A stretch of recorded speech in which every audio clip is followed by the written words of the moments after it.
आपण देवाच्या वचनाकडे वळणार आहोत आता. आणि मी देवाचे उपकार मानतो की पुन्हा एकदा प्रभूने तुम्हा सर्वांमध्ये वचनाची सेवा करण्याची ही गौरवी संधी दिलेली आहे आणि त्याबद्दल मी परमेश्वराचे मनापासून उपकार मानतो. आणि जसं तुम्हाला मेसेज पाठवण्यात आला होता त्यानुसार आपण आज प्रभू येशू ख्रिस्ताविषयीच्या काही गौरवी गोष्टी पाहणार आहोत. आणि मला असं वाटतं की हा जो विषय आपण घेणार आहोत याचे वेगवेगळे भाग असतील.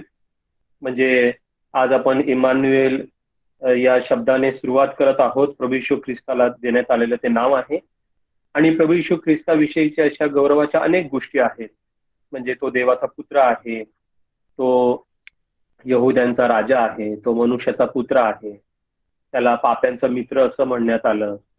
त्याच्यानंतर तो अम, अ, मंदिरापेक्षा श्रेष्ठ आहे, तो शल्मोनापेक्षा श्रेष्ठ आहे, तो योनापेक्षा श्रेष्ठ आहे, तो अब्रामापेक्षा थोर आहे. अशा अनेक गोष्टी आम्हाला बायबलमध्ये प्रभू येशू ख्रिस्ताविषयी सांगितलेल्या पाहायला मिळतात. आणि अशा अनेक गोष्टी आहेत ज्या आपण पाहण्याचा प्रयत्न करणार आहोत. जर प्रभूची इच्छा असली आणि प्रभूने आपल्याला समय दिला आणि प्रभूचं आगमन झालं नाही, या भूतलावर प्रभूने आपल्याला राखलं, तर आपण या गोष्टी पाहण्याचा प्रयत्न करणार आहोत. तर सुरुवात आपण इमानुएल या शब्दाने करत आहोत. याचं कारण आम्हाला मत्याच्या पहिल्या अध्यायामध्ये आम्हाला हा शब्द पाहायला मिळतो 22 आणि 23 वचनामध्ये. आणि हा जो अभ्यास आहे प्रभू येशू ख्रिस्ताच्या गौरवाच्या छटा या नावाने आपण याची लिंक पाठवत आहोत. आणि माझी विनंती आहे प्रियांनो की तुम्हाला जर याच्या नोट्स पाहिजे असतील तर तुम्ही मागू शकता, किंवा रेकॉर्डिंग जे चालू आहे ते तुम्ही विल्सन कडून घेऊ शकता, किंवा डेव्हिड जगताप यांच्याकडून तुम्ही घेऊ शकता. प्रियांनो, हा जो इमानुएल हा जो भाग आहे हा आपण दोन भागामध्ये पाहणार आहोत. आज आपण काही गोष्टी पाहणार आहोत आणि राहिलेल्या गोष्टी आपण पुढच्या भागामध्ये पाहणार आहोत. आणि नंतर आपण मग प्रभूची इच्छा असली तर दुसऱ्या शब्दावर विचार करणार आहोत. कारण इमानुएल हा शब्द जो आहे आम्हाला एक लहानसा शब्द जरी वाटत असला तरी याचा आवाका फार मोठा आहे. आणि याविषयी अनेक गोष्टी आपल्याला प्रभूच्या सहाय्याने शिकता येतील. आणि माझा विश्वास आहे आपण प्रार्थनापूर्वक या सभेला एकत्र येत राहूया. आणि या सभेला आपण एकत्र येत असताना तुम्ही माझ्यासाठी देखील आपल्या प्रार्थनांमध्ये आठवण असू द्यावी अशी मी तुम्हाला नम्रतेची विनंती करत आहे. प्रियानो, इमानुएल चा पहिला परिचय आम्हाला यशाच्या पुस्तकामध्ये पाहायला मिळतो. यशाचं पुस्तक आणि त्याचा 7वा अध्याय आणि 14वं वचन. आणि माझी विनंती आहे ज्या कोणाला पवित्र शास्त्र बायबल पटकन काढता येतं, वचन पटकन काढता येतात बायबलमधून, त्यांनी कृपया जेव्हा त्यांना वचन सापडतील आपला माईक चालू करा आणि वचन वाचा, पटकन वचन वाचा. म्हणजे आपला वेळ पण जाणार नाही आणि तुम्हाला देवाचं वचन वाचल्याचं समाधान सुद्धा मिळेल आणि देवाचं वचन काय सांगतं हे तुम्हाला समजेल. यशाचं पुस्तक 7वा अध्याय आणि 14वं वचन ज्याला सापडेल कृपया त्यांनी वाचावं. यास्तव प्रभू स्वतः तुम्हा चिन्ह देत आहे. पहा, कुमारी गर्भवती होऊन पुत्र प्रसवेल व त्याचे नाव इमान्युएल, आमच्या सन्निध देव असे ठेवेल. Thank you very much. आणि हे सुंदर वचन, हे गौरवी अभिवचन आम्हाला यशया संदेशाच्या द्वारे परमेश्वराने इस्रायल लोकांना दिलेलं पाहायला मिळतं. आणि फक्त इस्रायल लोकांनाच नव्हे तर ते जगातील सर्व लोकांना दिलेलं आम्हाला पाहायला मिळतं. हे एक चिन्ह म्हणून प्रभूने दिलं होतं. आणि ते कशा प्रकारचं चिन्ह होतं याचा अभ्यास आपण पुढच्या वेळेला करणार आहोत. कारण याच्याविषयी काही ऐतिहासिक जे भाग आहेत, ऐतिहासिक ज्या गोष्टी आहेत त्या समजण्यासाठी आम्हाला त्याची पार्श्वभूमी पाहणं आणि काही महत्वाच्या ज्या मूलभूत गोष्टी आहेत ते पाहणं आवश्यक आहे. म्हणून आज आपण हे कसल्या प्रकारचं चिन्ह आहे ते पाहणार नाही, ते आपण प्रभूच्या इच्छेने पुढच्या गुरुवारी पाहणार आहोत. आणि जो राहिलेला भाग आहे जो आपल्या प्रिय बंधूने वाचला त्यामध्ये असं म्हटलेलं आहे, पहा कुमारी गर्भवती होऊन पुत्र प्रसवेल व त्याचे नाव इमानुएल म्हणजे आमच्या सन्निध देव असे ठेवील. प्रियानो, फार सुंदर असं हे नाव आहे.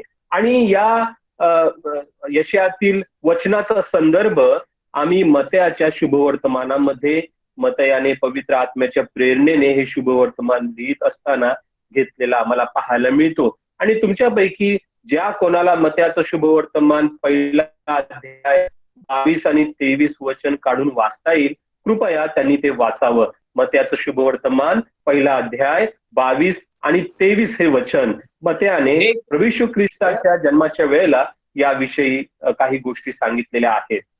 हे सर्व अशासाठी यासाठी झाले की प्रभूने संदेशाच्या द्वारे जे सांगितले होते ते पूर्ण व्हावे. ते असे की पहा, कुमारी गर्भवती होऊन पुत्र प्रसवेल व त्याला इमान्युएल म्हणतील. या नावाचा अर्थ आम्हा बरोबर देव असा आहे. Thank you brother. तर आम्हाला या ठिकाणी पाहायला मिळतं की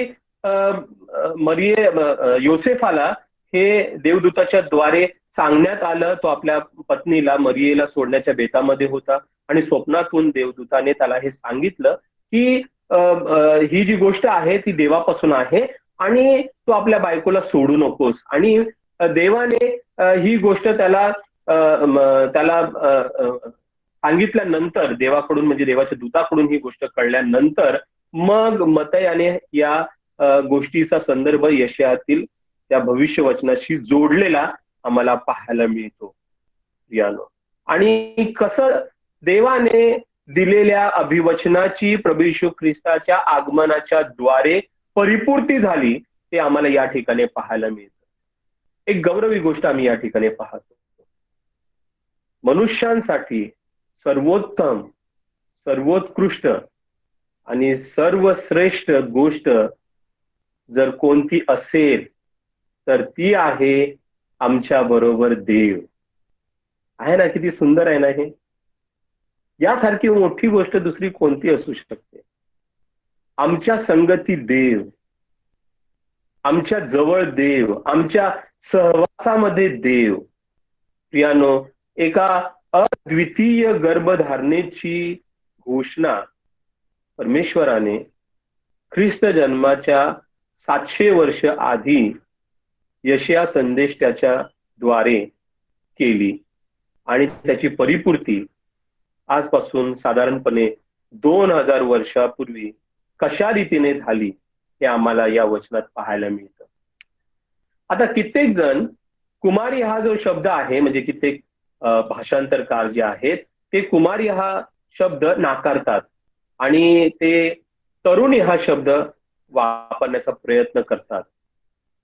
कारण इब्री भाषेमध्ये जो शब्द वापरलेला आहे कुमारी या शब्दासाठी तो अल्मा आहे. अल्मा, ALMAH. अल्मा हा हिब्रू शब्द आहे, इब्री शब्द आहे प्रियांनो. आणि हा जो शब्द आहे हा तरुणीसाठी सुद्धा वापरतात काही वेळेला आणि कुमारीसाठी सुद्धा वापरतात. परंतु बायबलमध्ये हा शब्द भाषांतरकारांनी कुमारीसाठी वापरलेला आहे. आणि तो कुमारीसाठी का लागू पडतो याचं कारण आम्ही मरियेच्या तोंडचे शब्द जर ऐकले किंवा वाचले तर त्या शब्दामुळे या कुमारी शब्दावर शिक्कामोर्तब होतो. आणि पवित्र आत्म्याने जी साक्ष दिली त्यावरूनही कुमारी या शब्दावर शिक्कामोर्तब होतो. कुठे आम्हाला मरियेचे शब्द पाहायला मिळतात बरं? जर तुम्ही लुकाचं शुभवर्तमान त्याचा पहिला अध्याय आणि 34वे वचन वाचलं तर तुम्हाला संपूर्ण तो वृत्तांत जर वाचला, मला असं वाटतं की 30 ते 34 वचनं जर आपण वाचली तर हे अधिक स्पष्टपणे आम्हाला कळून येतो. गॅब्रिएल हा देवदूत जेव्हा मरियेशी बोलत होता तेव्हा त्या दोघांमध्ये झालेलं संभाषण हे खरोखर वाचण्यासारखं आहे, ऐकण्यासारखं आहे. जरा कोणीतरी वाचा बरं लुकाचं शुभवर्तमान पहिला अध्याय 30 ते 34 ही वचनं. 30 ते 34 लुकाचं शुभवर्तमान पहिला अध्याय 30 ते 34. देवदूताने तिला म्हटले, मरिये भिऊ नको, कारण देवाची कृपा तुझवर झाली आहे. पहा, तू गरोदर होशील व पुत्र प्रसवशील, त्याचे नाव येशू ठेव. तो थोर होईल व त्याला परात्पराचा पुत्र म्हणतील. आणि प्रभुदेव त्याला त्याचा बाप दावीद याचे राजासन देईल. तो याकोबाच्या घराण्यावर युगानुयुग राज्य करील. त्याच्या राज्याचा अंत होणार नाही. मरियेने देवदूताला म्हटले, हे कसे होईल, कारण मला पुरुष ठाऊक नाही. फार महत्वाचे शब्द आहेत मरियेच्या तोंडचे शब्द. 34व्या वचनामध्ये मरिया देवदूताला म्हणते, जेव्हा देवदूत तिला सांगतो की या घटना अशा अशा रीतीने होतील आणि देवाच्या वचनाची ही परिपूर्ती आहे, जे वचन देवाने दाविदाला दिलं होतं त्याची ही परिपूर्ती आहे. आणि मरिया मग त्या देवदूताला विचारते, ती म्हणते की हे कसं होईल, कारण मला पुरुष ठाऊक नाही. हे शब्द फार महत्वाचे आहेत. ती स्वतःला किती शुद्ध राखणारी होती आणि ती कुमारिका होती याचा हा सुंदर पुरावा आहे. फार सुंदर हे शब्द आहेत. म्हणून या शब्दांकडे मी तुमचं लक्ष वेधू इच्छित होतो.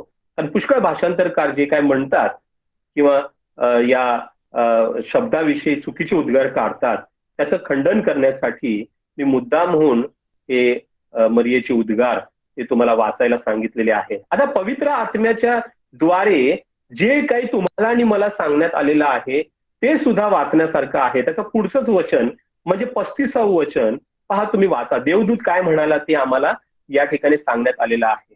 काय दिलं बरं देवदूताने उत्तर? वचन 35 पुढचं वचन.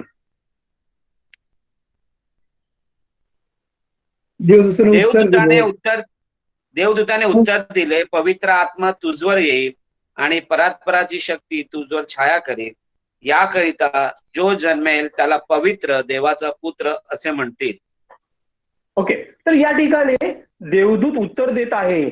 आणि हे जरी देवदूताने दिलेलं उत्तर असलं तरी आपण हे लक्षात घेऊया की देवाने तुम्हाला आणि मला ही गोष्ट देवदूताच्या द्वारे सांगितलेली आहे. काय सांगितलं माहितीये का त्या ठिकाणी? 2-3 गोष्टी आहेत. नंबर 1, पवित्र आत्मा तुझ्यावर येईल. नंबर 2, परात्पराचं सामर्थ्य तुझ्यावर छाया करेल.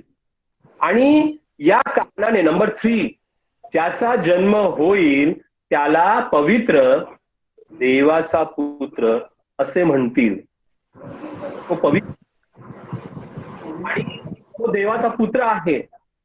प्रियानो, या 2 गौरवी गोष्टी आम्हाला इथे सांगण्यात आलेल्या आहेत. फक्त प्रभू येशू ख्रिस्तच पवित्र आहे हे त्याच्या जन्माच्या आधीच सांगण्यात आलं. म्हणजे देह धारण करून येणारा देवाचा पुत्र हा पवित्र आहे, तो पापरहित आहे. इम्पेकेबल हे त्याचं कॅरेक्टर आहे. इम्पेकेबिलिटी या शब्दाचा अर्थ आहे पापाचा मागमूस नसलेला, पापाचा अंश नसलेला, पापाचा काडीचा संबंध नसलेला. प्रियानो, ही गौरवी गोष्ट आम्हाला प्रभू येशू ख्रिस्ताविषयी पाहायला मिळते. तर 2 प्रकारे हे शिक्कामोर्तब झालेलं आहे आणि 2 जणांची साक्ष ही ग्राह्य धरली जाते. म्हणून मरियेच्या शब्दांना वजन आहे आणि देवदूताने जे सांगितलेलं आहे त्यांना वजन आहे. प्रियानो, ही फार गौरवी गोष्ट आहे. आता हा जो शब्द आहे ना प्रियानो, हे जे अभिवचन आहे ना, हे अभिवचन खरं तर परमेश्वराने आदाम आणि हवेला जे अभिवचन दिलं होतं ना त्या अभिवचनाची ही परिपूर्ती होती. आदाम आणि हवा जेव्हा पापामध्ये पडले तेव्हा परमेश्वर काय बोलला होता? उत्पत्ती 3:15 मध्ये परमेश्वर असं बोलला होता सापाला की तू म्हणजे त्या सापाला परमेश्वर बोलला, तू आणि स्त्री, तुझी संतती आणि तिची संतती यामध्ये मी परस्पर वैर स्थापीन. आणि ती म्हणजे स्त्रीची संतती तुझे डोके फोडील, स्त्रीचं संतान तुझं डोकं फोडील. हे परमेश्वराने उत्पत्ती 3:15 मध्येच सांगितलं होतं आणि तू तिची टाच फोडशील. तर परमेश्वराने जे उत्पत्ती 3:15 मध्ये सांगितलं प्रियानो, स्त्रीचं संतान जन्माला येणार आहे, तर ते स्त्रीचं संतान कशा प्रकारे मरियेच्या पोटी जन्माला आलं ते आम्ही या ठिकाणी पाहतो. प्रभू येशू ख्रिस्ताला स्त्रीचं संतान असं म्हटलेलं आहे. स्त्रीच्या द्वारे जन्मलेला असं त्याला म्हटलेलं आहे. स्त्रीपासून जन्मलेला गलती 4:4 मध्ये त्याचा उल्लेख केलेला आहे. स्त्रीपासून जन्मलेला. फार अद्भुत गोष्ट या ठिकाणी पाहायला मिळते प्रभू येशू ख्रिस्ताविषयी. आणि म्हणून ही जी शुभवार्ता आहे, ही गौरवी गोष्ट जी आहे, प्रभू येशू ख्रिस्त इमानुएल आहे. हा शब्द जेव्हा आमच्याकडे येतो, आमची अंतःकरणे, आमची मन हर्षाने किती प्रफुल्लित व्हायला पाहिजे. तुम्हाला माहिती आहे का, तुम्ही बहुतेक सर्वांनी लुकाचं शुभवर्तमान 15वा अध्याय वाचला असेल. त्या ठिकाणी उधळ्या पुत्राविषयीचा वृत्तांत आम्हाला पाहायला मिळतो. उधळा पुत्र जेव्हा पश्चाताप दग्ध होऊन आपल्या बापाकडे येतो, परत येतो, तेव्हा बाप काय म्हणतो माहितीये का? बाप असं म्हणतो की आपण उल्हास करू, आपण आनंद करू, आपण आनंदोत्सव करू. आणि तुम्हाला माहितीये का, तुम्ही जर नीट वाचलं ना तर त्या भागामध्ये आनंदोत्सव हा शब्द 3 वेळेला पाहायला मिळतो. आणि ते फक्त आनंदोत्सव करत नाही, त्याला जोड दिलेली आहे गायन वादनाची आणि नृत्याची. गायन आहे, वादन आहे आणि नृत्य आहे, नाच आहे. आणि उत्सव आणि आनंद हा शब्द सुद्धा वापरलेला आहे. वेगवेगळे शब्द वापरलेले. आनंदोत्सव हा शब्द वापरलेला आहे, गायन वादन नृत्य हा शब्द वापरलेला आहे, आणि उत्सव आणि आनंद हा शब्द वापरलेला आहे. मला असं म्हणायचंय की मनुष्य पश्चाताप दग्ध होऊन जेव्हा देवाकडे जातो, तेव्हा देव इतका उल्हास, इतका हर्षोन्मादाने प्रभू भरतो, हर्षाने भरतो, प्रभू इतका आनंदोत्सव करतो. तर आम्ही माणसं, पापी माणसं, ज्यांच्याकडे देव देहधारी होऊन आला, तर आम्ही किती प्रभूचं गौरव करायला पाहिजे, आम्ही प्रभूचा किती धन्यवाद करायला पाहिजे, आम्ही त्याची किती स्तुती करायला पाहिजे, किती प्रशंसा करायला पाहिजे, किती गौरव करायला पाहिजे. प्रियानो, हे फार अद्भुत घटना आहे आणि याविषयी आम्ही मनापासून प्रभूचा धन्यवाद करायला पाहिजे, कारण खरोखर तो स्तुतीस पात्र असा आहे. आता इमानुएल हे जे आहे ना, हे प्रभू येशू ख्रिस्ताला दिलेलं शीर्षक आहे. हे जरी नाव असलं तरी ते एक शीर्षक सुद्धा आहे, एक टायटल आहे प्रियानो. हे आपण लक्षात घेऊया. लक्षात घ्या, इस्रायल लोकांनी कधीच त्याला इमानुएल असं या नावाने ओळखलं नाही. आता इमानुएल या नावाने त्याची ओळख कोणाला झालेली आहे? फक्त विश्वासणाऱ्यांना. आणि त्याची ओळख इमानुएल म्हणून त्यांनाच होते जे प्रभू येशू ख्रिस्ताचं प्रभुत्व ज्यांना कळतं आणि जे त्याला प्रभू म्हणून ओळखतात, ज्याला तारणारा म्हणून ओळखतात, तेव्हा त्यांना इमानुएल या शब्दाची खरी ओळख पडते आणि ते त्याला त्या नावाने ओळखतात. प्रियानो, इमानुएल या शब्दाचा अर्थ जसं आपल्या एका भावाने वाचलं त्यानुसार आमच्या सानिध्य देव असा आहे. आमच्या सानिध्य देव म्हणजे आमच्या सानिध्यामध्ये देव, आमच्या संगतीत देव, आमच्या सहवासात देव, आमच्या सहभागितेमध्ये देव. तर या शब्दातून 2 गोष्टी प्रगट होतात. पहिली गोष्ट म्हणजे प्रभू येशू ख्रिस्त हा देव आहे. अगदी अगदी ठोक रीतीने एक गोष्ट आम्हाला समजते. तो निर्माण करता आहे, तो पालन करता आहे, तो आमचा सांभाळणारा आहे, तो जीवनदाता आहे, तो पूर्ण करणारा आहे. ही गोष्ट आम्हाला या शब्दातून आम्हाला कळते, व्यक्त होते. आम्हा सनिध्य देव, देव या शब्दातून आम्हाला ही गोष्ट कळते. आणि तुम्हाला माहिती आहे का, हीच गोष्ट 1 तिमोथेच्या पत्रामध्ये 3ऱ्या अध्यायाच्या 16व्या वचनामध्ये सांगण्यात आलेली आहे. वाचा बरं कोणीतरी ते वचन, पहिला भाग वाचा फक्त. 1 तिमोथेय 3रा अध्याय आणि त्याचं 16वं वचन. सुभक्तीचं रहस्य निर्विवाद मोठे आहे. ज्याला सापडेल त्याने वाचा बरं. पहिला भाग वाचा जरा कोणीतरी. 1 तिमोथेय 3रा अध्याय 16वं वचन. रहस्य निर्विवाद मोठे आहे, तो देहाने प्रगट झाला, आत्म्याने नीतिमान ठरला, देवदूताच्या दृष्टीस पडला, त्याची राष्ट्रात घोषणा झाली, जगात त्याच्यावर विश्वास ठेवण्यात आला, तो गौरवात वर घेतला गेला. हो, थँक्यू ब्रदर. तर आम्ही या ठिकाणी वाचतो हे सुभक्तीचं रहस्य आहे. भक्तिमान व्यक्तीसाठी हे एक रहस्य आहे. जे भक्ती करणारे लोक आहेत त्यांच्यासाठी, आराधना करणारे जे लोक आहेत, आणि आराधनेचं हे मर्म आहे. देव देहाने प्रगट झाला. किती गौरवी गोष्ट आहे. आणि हे गहन वचन आहे प्रियानो. बघा, तुम्ही विचार करा, देहाला पुष्कळ मर्यादा आहेत, पण देवाला मर्यादा आहे का? नाही. देव अमर्याद आहे, देव अनंतकालिक आहे, आणि देव अगम्य आहे, समजण्यास कठीण आहे किंवा समजण्या पलीकडचं आहे असं म्हटलं तर ते अधिक योग्य राहील. आणि तो आत्मा आहे.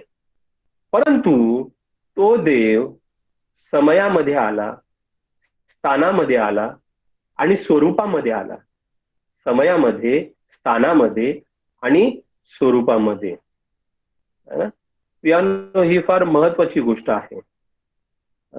टाइम, स्पेस आणि मॅटर मध्ये तो आला. आता बरेच नास्तिक लोक या गोष्टी समजत नाहीत. याचं कारण असं आहे की ते टाइम, स्पेस आणि मॅटर मध्ये म्हणजे समय, स्थान आणि स्वरूप यामध्ये विचार करतात. देव समय, स्थान आणि स्वरूपाच्या पलीकडचा देव आहे. तो अमर्याद आहे, अनंतकालिक आहे आणि आत्मा आहे. त्यामुळे त्यांना हे गोष्टी कळत नाहीत. तुमच्या लक्षात येत आहे का? ही गोष्ट लक्षात घ्या.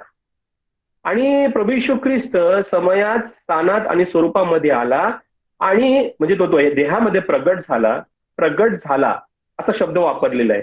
तो शब्द तुम्ही नोट करा. देहात देव झाला. लक्षात घ्या.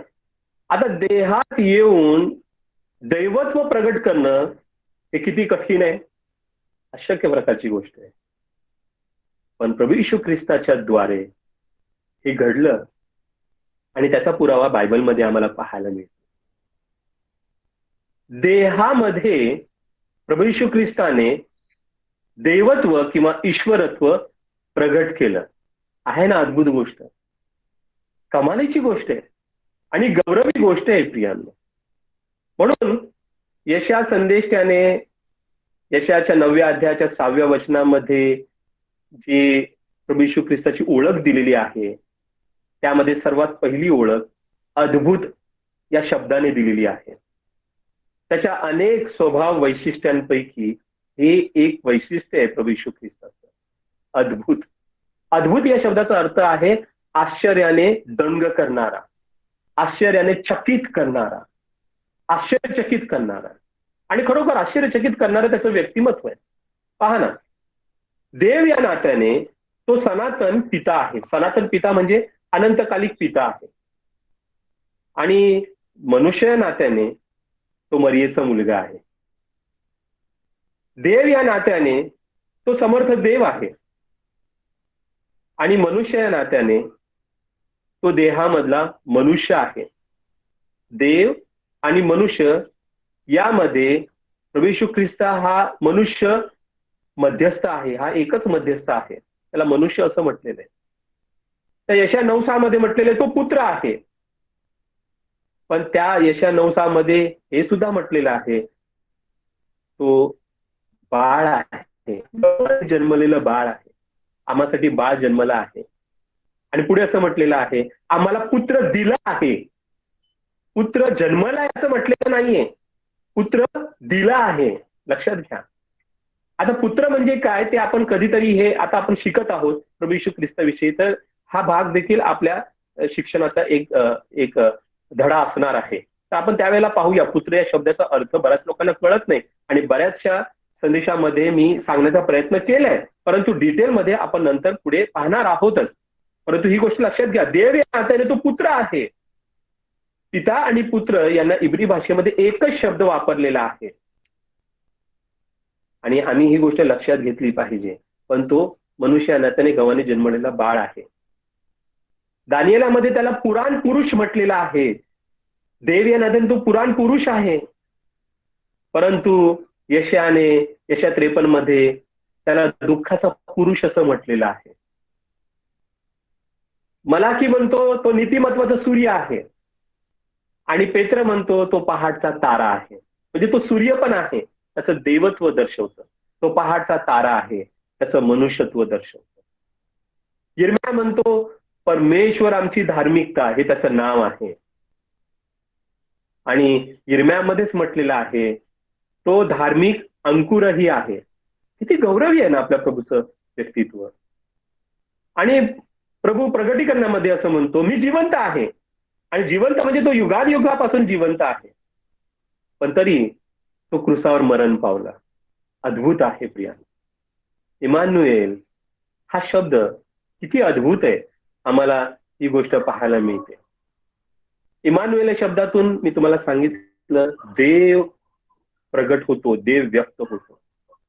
आता इमानुएल या शब्दामधून दुसरी जी गोष्ट व्यक्त होते तीही आमच्या सानिध्यात, हा शब्द सुद्धा आहे, आमच्या सहवासात, म्हणजे आमच्या सहवासात राहायला आलेला देव, ही दुसरी गोष्ट आम्हाला त्या शब्दातून व्यक्त होते. म्हणजे पुत्राने मानवाशी आपला परिचय करून घेतला आणि मनुष्यांशी तो समरूप झाला. तर माणसाबरोबर त्याने साधलेली जवळीक आम्हाला पाहायला मिळते. माणसांविषयी असलेला जिव्हाळा त्याला पाहायला मिळतो आणि माणसाच्या दुर्बलतेची असलेली जाणीव आम्हाला पाहायला मिळते. म्हणून त्याला असं म्हटलेलं आहे, आमच्या सानिध्यात असलेला देव. प्रियानो, तो जवळीक साधणारा देव आहे, तो जिव्हाळा देणारा देव आहे आणि तो आमची जाणीव असलेला देव आहे. त्याच्यामुळे कोणाला असं नेग्लेक्टेड फिलिंग असेल तर लक्षात घ्या, देवाला जाणीव आहे. माणसाला जाणीव नसेल, लोकांना जाणीव नसेल, पण आमच्या प्रभूला जाणीव आहे. आणि जाणीव असूनही तो आमच्या सानिध्यामध्ये आहे.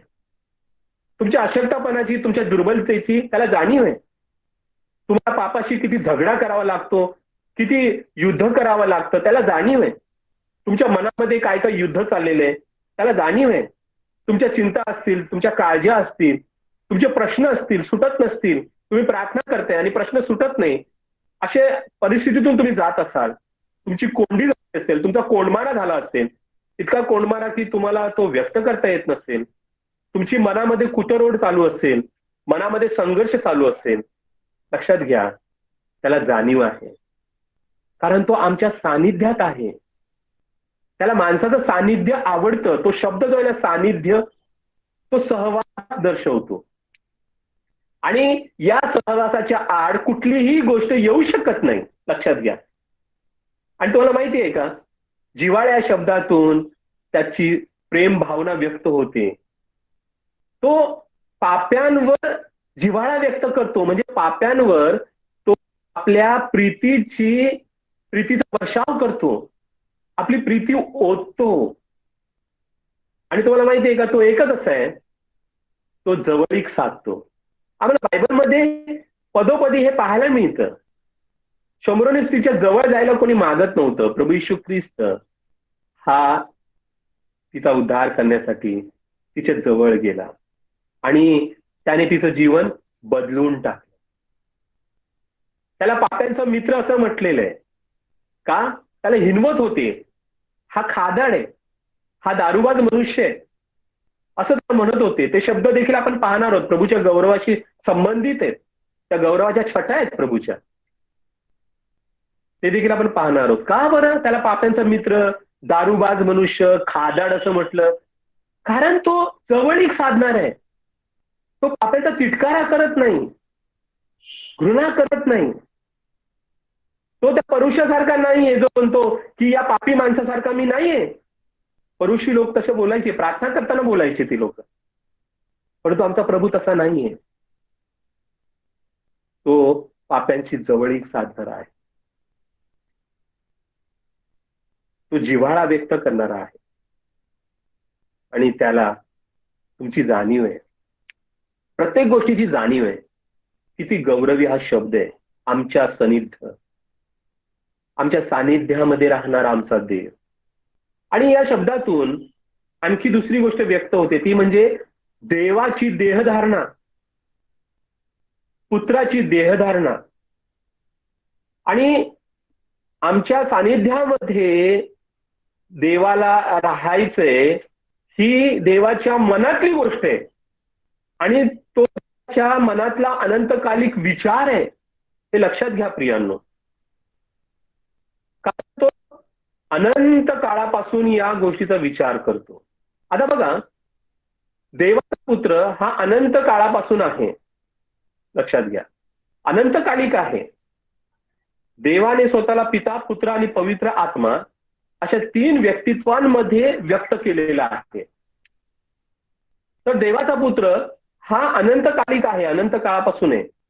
आणि त्याच प्रभू येशू ख्रिस्ताला मनुष्याचा पुत्रही म्हटलेला आहे. पण मनुष्याचा पुत्र हा सुद्धा अनंतकालिक आहे, लक्षात घ्या. तो मनुष्य झाल्यानंतर मनुष्याचा पुत्र नाही झाला. तो देवाचा पुत्र म्हणून अनंतकालिक आहे आणि तो मनुष्याचा पुत्र म्हणूनही अनंतकालिक आहे, लक्षात घ्या. देवाचा पुत्र आणि मनुष्याचा पुत्र यांचा देखील आपण पुढे विचार करणार आहोत. परंतु आता मला तुम्हाला हे सांगायचंय, तो अनंतकालिक मनुष्याचा पुत्र आहे. म्हणजे तो अनंत काळापासून मनुष्याच्या स्वरूपामध्ये आहे आणि अद्भुत स्वरूप आहे. तो देहरूपामध्ये आला नव्हता, पण तरी मनुष्य स्वरूपामध्ये तो गणला जात होता. म्हणून दानिएल 7:9 मध्ये त्याला पुराण पुरुष असं म्हटलेलं आहे. कोणीतरी वाचा बरं ते वचन, दानिएल 7वा अध्याय आणि 9वं वचन. त्या ठिकाणी त्याचा उल्लेख पुराण पुरुष असा करण्यात आलेला आहे. मी पाहत असता आसने मांडण्यात आली व एक पुराण पुरुष आसनारूढ झाला. त्याचा पेहराव बर्फासारखा पांढरा होता. त्याच्या डोक्याचे केस स्वच्छ लोकरीसारखे होते. त्याचे आसन प्रत्यक्ष अग्निज्वालामय होते व त्या आसनाची चक्रे धगधगीत अग्निरूप होती. 22वं वचन सुद्धा वाचा बंधू. 22वं वचन, वचन 22. शेवटी पुराण पुरुष आला तेव्हा परात्पर देवाच्या पवित्र जनास न्याय मिळाला आणि त्या पवित्र जनास राज्याचे स्वामित्व मिळण्याचा समय आला. याचेही मर्म कळावे म्हणून मी इच्छा दर्शविली.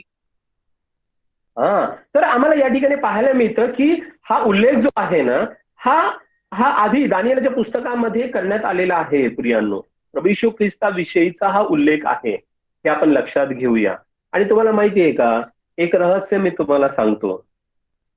तुम्हाला आणि मला देवाने जे निर्माण केलं, किंवा असं आपण म्हणूया की आदामाला जेव्हा देवाने निर्माण केलं, तेव्हा देवाने कोणाच्या प्रतिमेमध्ये निर्माण केलं? देवाने स्वतःच्या प्रतिमेमध्ये निर्माण केलं. देव असं म्हणाला की चला आपण आपल्या प्रतिमेचा मनुष्य उत्पन्न करू. तर देवाने स्वतःच्या प्रतिमेमध्ये मनुष्याला निर्माण केलं. आता तुम्ही म्हणाल की ही गोष्ट मला माहिती आहे, हे बायबलमध्ये मी अनेकदा वाचलं. पण तुम्हाला आता मी एक वचन सांगणार आहे, ते वचन तुम्ही वाचा आणि तुम्हाला त्याची या रहस्याचा उलगडा होईल. बघा बरं, रोमकरासपत्र त्याचा 5वा अध्याय काढा आणि त्याचं 14वं वचन वाचा. त्या ठिकाणी जे रहस्य पौलाने आमच्या पुढे मांडलेलं आहे ते दंग करून टाकणार आहे. फार गौरवी रहस्य आहे. रोमकरासपत्र 5वा अध्याय आणि 14वं वचन, त्याला सापडेल त्याने वाचा बरं. तथापि आदामापासून मोशापर्यंत ज्यांनी आदामाच्या उल्लंघनाच्या प्रकाराप्रमाणे पाप केले नाही, त्याचवरही मरणाचे राज्य केले. तो तर जो येणार होता त्याची प्रतिमा होता. तो जे या ठिकाणी आता भाषांतरात प्रॉब्लेम आहे. एक माझ्या भाषांतरामध्ये असं म्हटलेलं आहे, आदाम तर जो होता त्याचे प्रतिरूप आहे. आदाम तर जो येणार होता त्याचे प्रतिरूप आहे. कारण तिथे म्हटलंय ना, आदामापासून मोशेपर्यंत मरणाने राज्य केले. आदाम तर जो येणार होता त्याचे प्रतिरूप आहे. म्हणजे काय? जो येणार होता तो कोण? प्रभू येशू ख्रिस्त. तर त्या प्रभू येशू ख्रिस्ताच्या प्रतिरूपामध्ये देवाने आदाम निर्माण केलं. याचा अर्थ काय? याचा अर्थ ते मॉडेल म्हणजे तो पुत्र त्याच्या पुढे आधीच मानवी स्वरूपामध्ये होता. म्हणून प्रभू येशू ख्रिस्त अनंतकालिक मनुष्याचा पुत्र आहे असं मी म्हणतो. याचं कारण का? त्या मनुष्याच्या पुत्राच्या स्वरूपामध्येच आदामाला निर्माण करण्यात आलं. प्रियांनो, आदामाला निर्माण करताना प्रभू येशू ख्रिस्ताच्या स्वरूपामध्ये निर्माण करण्यात आलं. जरी प्रभू येशू ख्रिस्त त्याच्यानंतर अनेक वर्षांनी आलेला असला, 4000 वर्षांनी प्रभू येशू ख्रिस्त देहरूपाने आला, तरी त्याच्या प्रतिरूपामध्ये आदामाला निर्माण करण्यात आलेलं होतं. म्हणून प्रभू येशू ख्रिस्ताविषयीची ओळख करून देताना बायबलमध्ये काय म्हटलेलं आहे? प्रगटीकरणामध्ये 1:8 मध्ये जो येणार होता तो आधीपासून आहे. प्रियानो, ही गौरवी गोष्ट आम्हाला पाहायला मिळते. जो प्रभू देव जो आहे, जो होता व जो येणार, अशी प्रभू येशू ख्रिस्ताची ओळख देण्यात आलेली आहे. जो येणार होता तो आधीपासून आहे प्रियानो, हे आम्ही लक्षात घ्यायला पाहिजे. आता आपण हे पाहतो प्रभू येशू ख्रिस्ताला कुठे इमानुएल या नावाने बोलवण्यात आलं नाही आणि ते शक्य पण नव्हतं. असं कारण काय माहितीये का? जर इमानुएल ही ओळख इस्रायल राष्ट्राला पटली असती तर मला सांगा बरं, त्या मागे लोकांच्या आधी कोण आलं असतं प्रभू येशू ख्रिस्ताला नमन करायला? अख्खं इस्रायल राष्ट्र आलं असतं आणि गवानीमध्ये रांगा लागल्या असत्या. अख्खं यहुदी राष्ट्र गवानीमध्ये देवाच्या पुत्राला लोटांगण घालायला आलं असतं. परंतु असं झालं का? असं झालं नाही. जेव्हा जेव्हा प्रभू येशू ख्रिस्ताने स्वतःची ओळख देवाचा पुत्र म्हणून करून दिली, जेव्हा जेव्हा तो म्हणाला की मी पिता आणि मी एक आहे, तेव्हा त्यांनी काय केलं? यहुद्यांनी त्याला धोंडमार करायला दगड उचलले, धोंडे उचलले, असं आम्ही पाहतो. प्रियानो, ही देवाने प्रभू येशू ख्रिस्ताची करून दिलेली ओळख आहे आणि ही त्याच लोकांना पटते. जसं काल आपण शिकलो गोवंडीच्या मीटिंग मध्ये की पिता, पुत्र आणि पवित्र आत्मा हे पुत्राची ओळख करून देतात आणि जेव्हा पुत्राची खरी ओळख पटते तेव्हा आपण त्याला इमानुएल या नावाने हाक मारायला लागतो. आता बघा, इमानुएल प्रभू येशू ख्रिस्त त्याच्या जन्मामध्ये आहे. तो देव आहे, तो मनुष्य आहे आणि तो आमच्या सानिध्यात असलेला देव आहे. इमानुएल ही ओळख त्याच्या पवित्र जीवनामध्ये आहे. प्रिया, इमानुएल ही ओळख त्याच्या शिक्षणामध्ये आहे. इमानुएल ही ओळख त्याच्या कार्यामध्ये आहे. इमानुएल ही ओळख त्याच्या प्रार्थनेमध्ये आहे. इमानुएल ही ओळख त्याच्या मरणामध्ये आहे. इमानुएल ही ओळख त्याच्या पुनरुत्थानामध्ये आहे. इमानुएल ही ओळख त्याच्या स्वर्गरोहणामध्ये आहे. इमानुएल ही ओळख तो पित्याच्या उजवीकडे बसलेला आहे त्यामध्ये त्याची ओळख आहे. आणि इमानुएल ही ओळख त्याच्या पुनरागमनामध्ये आहे. प्रियानो, किती गौरवी ओळख आहे. आणि तुम्हाला माहिती आहे का, फायनली जेव्हा आम्ही सर्व विश्वासणारे देवाची सर्व लेकरं ही देवाच्या अनंत संगतीमध्ये राहू, त्यावेळेस तुम्हाला माहिती आहे का, त्या इमानुएल या शब्दाच्या ओळखीचा प्रत्यक्ष अनुभव आम्ही घेणार आहोत. प्रगटीकरण 22:3 कोणीतरी वाचा बरं. प्रगटीकरण 22वा अध्याय आणि 3रं वचन.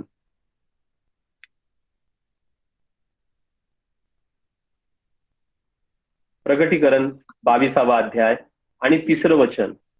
पुढे काहीही शापित असणार नाही, तर त्यामध्ये देवाचे व कोकराचे राजासन असेल आणि त्याचे दास त्याची सेवा करतील.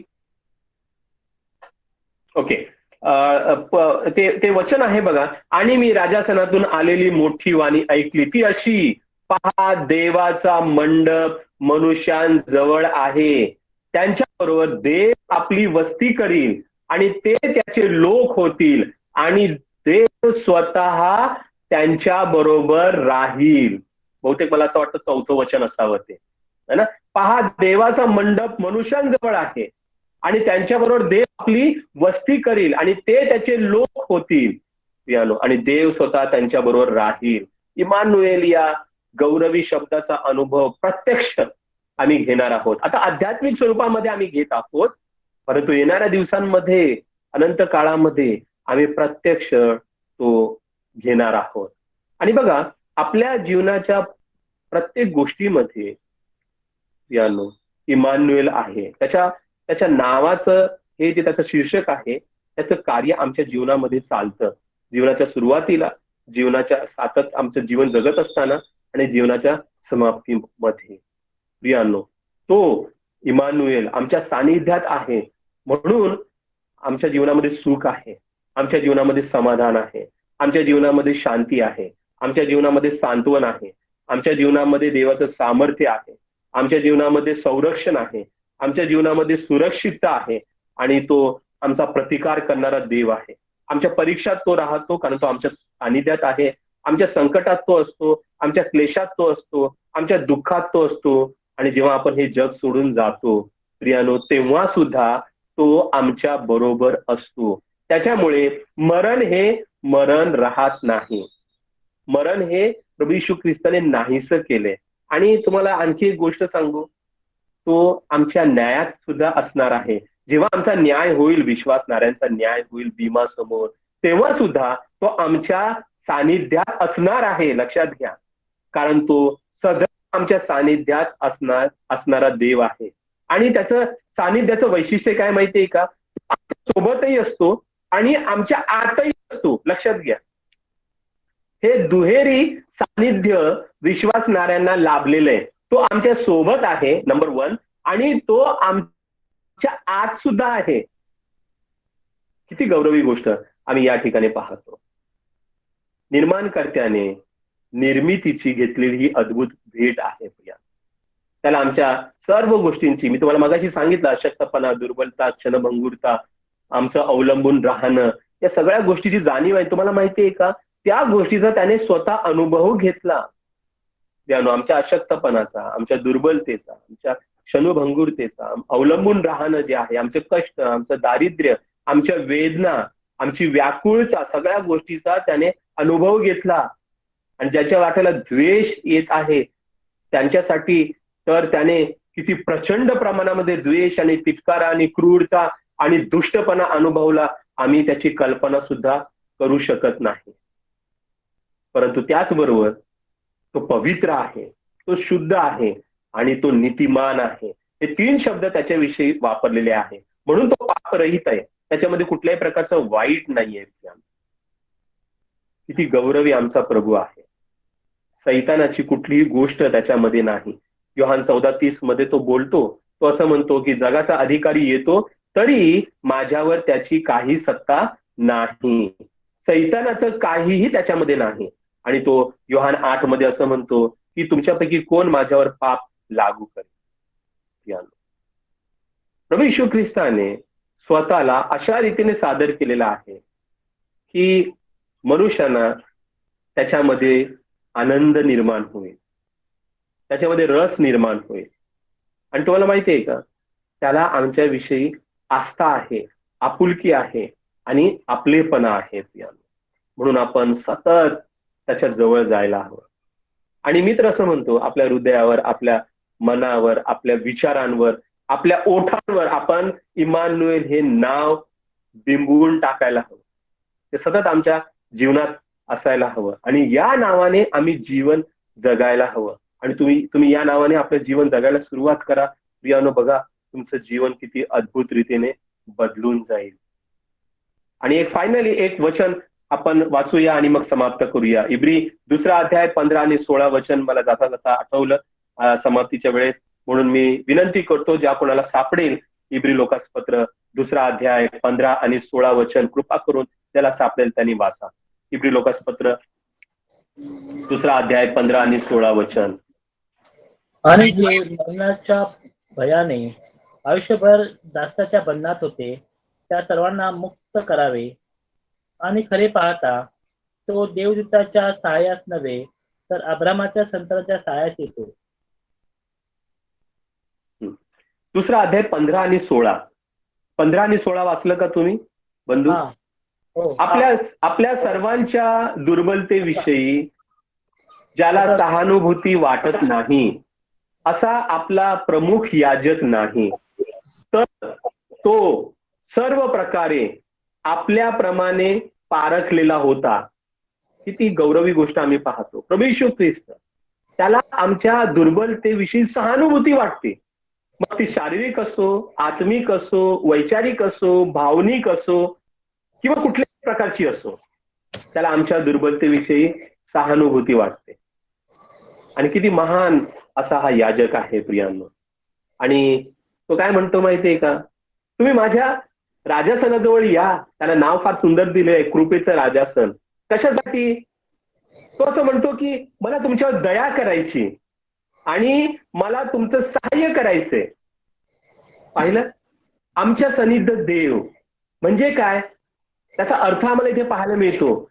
नंबर 1, त्याला आमच्या दुर्बलतेविषयी सहानुभूती आहे, कारण तो आपल्यासारखा पारख्यात आला होता आणि तो निष्पाप राहिला. नंबर 2, त्याला आमच्यावर दया करायची आहे.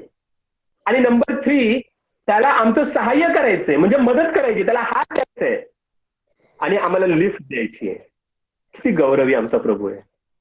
प्रियानो, आपण कितीदा आपण चरणाजवळ जायला पाहिजे. आपण अनेक थोर प्रभूच्या चरणाजवळ जायला पाहिजे. प्रियानो, सदैव आम्ही लाभ घ्यायला पाहिजे. तो महान आहे प्रियानो.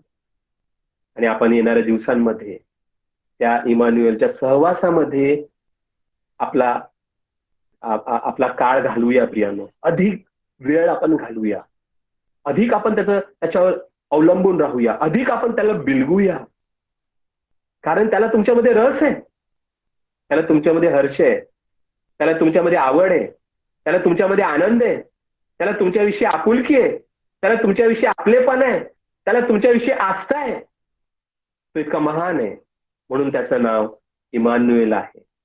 देवा, हा जो शब्द आहे आमच्या थोर प्रभू येशू ख्रिस्ताविषयीचा, तो आम्हा प्रत्येकासाठी आशीर्वादित करो. याचा दुसरा भाग आपण पुढच्या वेळेला पाहणार आहोत प्रियानो, इमान्युएल शब्दाविषयीचा. आणि थोड्या गहन गोष्टी, थोड्या डीप गोष्टी आपण पाहणार आहोत. आम्हाला त्या पाहायच्या आहेत आणि म्हणून प्रार्थना करा. विशेष करून तुम्ही स्वतःसाठी प्रार्थना करा आणि माझ्यासाठी सुद्धा प्रार्थना करा, कारण या गहन गोष्टी तुम्हाला आणि आम्हाला समजणं गरजेचं आहे. तेव्हा हे वचन आम्हा प्रत्येकासाठी आशीर्वादित करो. थँक्यू. God bless you.